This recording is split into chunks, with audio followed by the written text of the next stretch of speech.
As we continue to learn from the ancient Israelite prophets, we see that many of them use very similar themes and symbols to call out the faithlessness of the Israelites and to invite them back into God's covenant and to be loyal to him. Let's remind ourselves, from a covenantal context, God saved the Israelites from Egyptian bondage. He gave them the Passover as a yearly reminder to celebrate God's atoning love and strengthening of them, saving them. He brought them to Mount Sinai, and he gave them a covenant saying, I will be your God, you will be my people, and here's my list of expectations. It's called the Ten Commandments, for how you are covenantally loyal to me. And it turns out that the people cheated on God. They were not covenantally loyal. And similarly, as we saw in Jeremiah, where Jeremiah uses very strong metaphors about the marriage relationship, that Israelites were like an unfaithful spouse who cheated on the other. This is what Hosea speaks of in chapters 3, 4, and 5, kind of similar ideas that Hosea is trying to wake people up to their situation, that God has been totally and 100% faithful in the relationship, but the people haven't been. And God wants them to come back into the relationship and to be loyal yet again, even though they have cheated on him. Let's take a look at chapter 3 of Hosea. Then said the Lord unto me, Go yet, love a woman, beloved of her friend, yet an adulteress, according to the love of the Lord, toward the children of Israel, who look to other gods and love flagons of wine. So this verse might sound a little confusing, but what God is saying to Hosea is, I want you to symbolize that my love is like I am a good, faithful husband. My wife has cheated on me, but I want her to come back. She's been out with other lovers, but I am willing to have her return to me. I just love the never-ending mercy and love of God. In fact, I think it's important to point out, if you look at chapter 2, verse 20 of Hosea, this is really the key theme of all of Isaiah.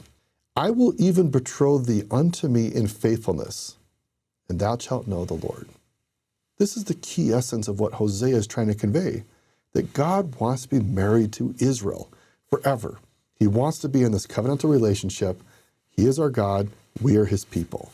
That is what he's asking for. And he's asking Hosea to teach the people that they need to give up their wicked ways. So let's look further at chapter 4. Verse 1, Hear the word of the Lord, ye children of Israel, for the Lord hath a controversy, or a lawsuit, with the inhabitants of the land, because there is no truth, nor mercy, nor knowledge of God in the land. By swearing and lying and killing and stealing and committing adultery, they break out, and blood toucheth blood. He's basically listing all the ways that they have been covenantally disloyal to him.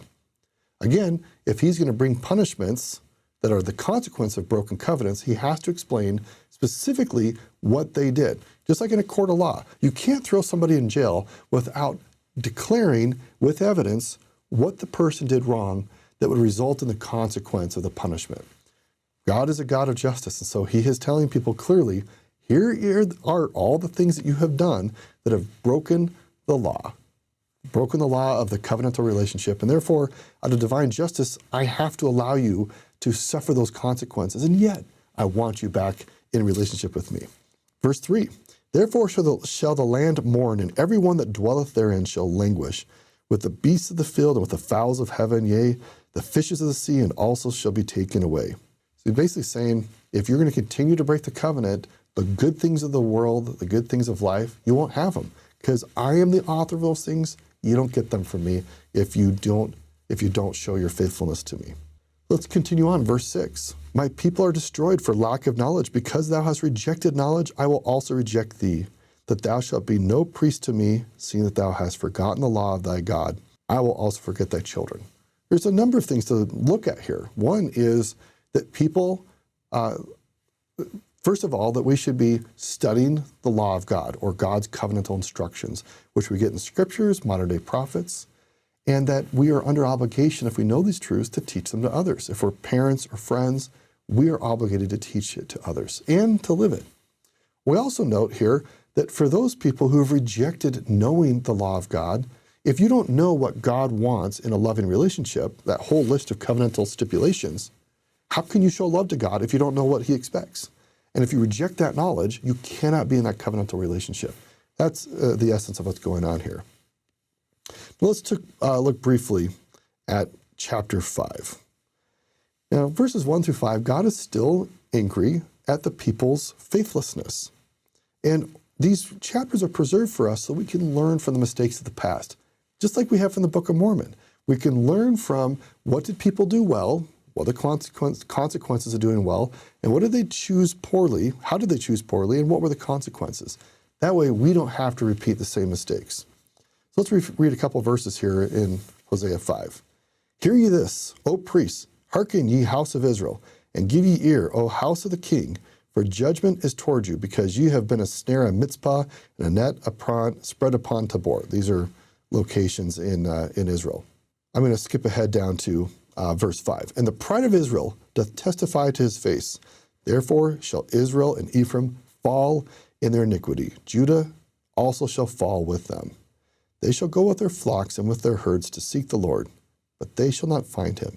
He hath withdrawn himself from them. Now, God does not permanently withdraw himself from us. But what he is saying is that if you persist in walking away from God, the exact moment you turn back to him, you may not find him immediately. It may take a bit more work for you to find your way back to the covenant path. God is loving, endlessly kind and merciful. This is the message of the Old Testament. It is actually the message of all the scriptures, the modern day prophets. And ultimately what it comes down to is, are we willing to regularly show our love and loyalty back to God? Or will we choose to be like these ancient Israelites and Jews, where we persistently and over long periods of time choose to walk away from God? And if we do, we will find ourselves suffering the consequences of those choices, and we may want to find our way back to God, and it won't be just an easy, we just turn around and everything's fixed. There is an effort involved. But God's loving arms are there. No matter how far away we've walked from him, his arms are available to us. And he does extend the arm of mercy to give us the strength to return to him. It may be difficult, but it is not impossible. And this is the blessing that God has given to all of us.